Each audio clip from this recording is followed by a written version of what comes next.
नजर डालते हैं खेल के मैदान पर। तर्जमान पीसीबी ने कहा है कि एशिया कप के हवाले से अभी तक कोई हतमी फैसला नहीं किया।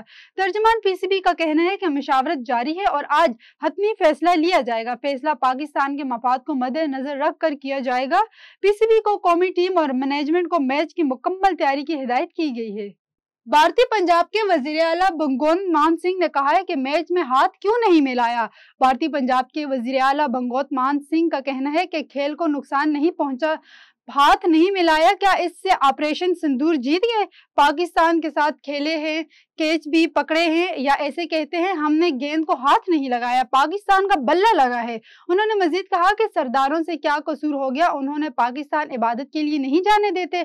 अगर मैच खेल सकते हैं तो करतारपुर जाने की इजाजत देने में क्या खर्च है।